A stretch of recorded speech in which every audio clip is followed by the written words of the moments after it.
and welcome to All Saints Church here in Kesgrave. This church was built in 1280, however it had some work done to it in the 1300s to the late 1800s. Let's go take a look around the side. So here we can see the tower. Work started to the tower in the late 1300s, however work here did not finish until the 1600s. As we can see here, the tower was reconstructed as it doesn't go for the typical fen that you see on most churches, and it goes for a more modern brickwork. And here we can see what used to be the entrance to the tower. However, due to unknown circumstances, it has been bricked off. We're not quite sure why it's been bricked off. We will talk to someone about that and we'll find out for you. It is a nice, tall, stretching tower. It doesn't have stained glass. Apparently, the entrance is likely to have been bricked up when the entrance was moved elsewhere. The brick part of the tower was constructed in the 16th century, and most of the stained glass was removed during the Reformation. So there was a Saxon church here in 1086, because it was in the Domesday Book of 1086. But the actual church now dates to 1280. And this is an extension from 1980. Laid here by Bishop Leslie Brown on the 3rd of February 1980. This is basically an extension to the nave, just so there's a bigger area, I love the way it curves. so you can fit more people in there.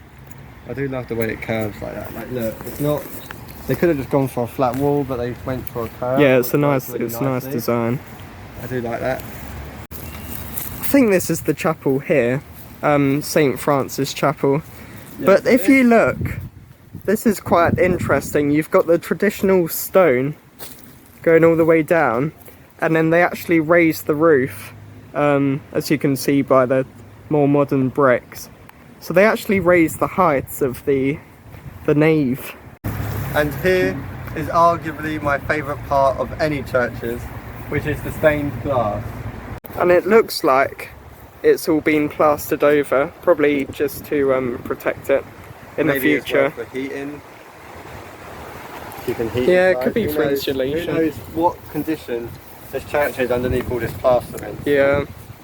This is However, what the happens with plastering- lots of churches now, because it's just a cheaper means of repair, and it does the job. It just doesn't look as nice as the stone, the flint normally does.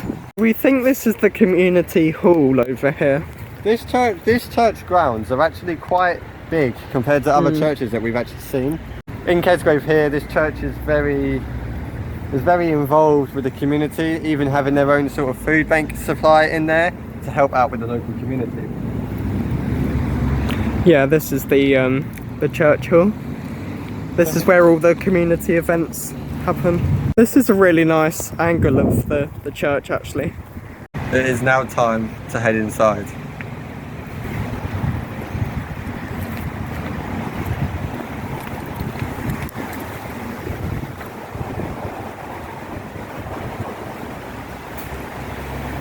So here inside the church, the first thing that you'll see here on my right is a sort of basket to help anyone who may need help. Natalie, who was one of the helpers here at the church, who does the admin work, she said that a lot of people who were coming to this church felt that they needed help, and so they started introducing the basket to help anyone in need. The porch is 14th century and the roof was prepared in 1873. You've got a little bit of stained glass here, and then you've got the events board here for July. However, there is nothing for my birthday, so I'm a little bit upset. This is a kind of model of the church. So you can see you've got the porch there, the brick tower. I like how they've done a different colour for it. Yeah, that is brilliant. Wow. so it's quite a simple design. If you exclude the extension that they've had in 1980, you've just got the nave, the tower, and the porch there. So if you visit the Ask Church YouTube channel, you'll be able to find their live stream for their family services and their communion services. Right, let's head inside. So a little trivia about myself. I was baptised. I do remember this here and having my head dunked into it. Again, this is quite a traditional design. A lot of them you do see like, they have like very expensive decorating. Here we have a little area for the children of families. Children will come and sit here. They do a lot of community work with children coming in doing painting, colouring. So this here would be where the old tower door was. Yeah, and it's just been bricked off. Yeah. I think that's the door to go up to the tower. This is a really nice painting of the church. Look at that. You can see the extension there. But this would have been the original nave. And I think that's why this huge extension was built here. Because if you've got lots of churchgoers, then this isn't big enough. It's actually quite a narrow nave compared to a lot of churches we've been to. Yeah, because the nave will be just straight down, but however, it is not large enough to accommodate. So what they have done is using the extension, they've created a lot more space. And if this church does fill up this many chairs in their services, then this church is definitely a very important church. So here, as we can see, we have got the chapel. As you can notice, it is a lot smaller than the main hall out there.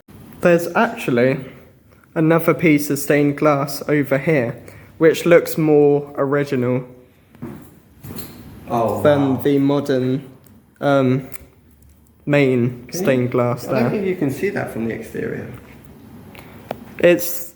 No, I think it's because the window was barred, so you couldn't see it from the outside. That's really nice. I don't know how well the camera will pick it up. That is a lovely piece there. There's so much detail in it. But this is generally for private prayer. The stained glass here is a lot more modern. It dates to 2016, so it's not that old. There's an organ here that looks quite modern. We're not sure how old it is. It looks very modern though. There's not really a date. It's in very good upkeep, ain't it? It's a really beautiful church actually. And also some very interesting news about this church. We found out from the admin here that there will be filming going on in this church.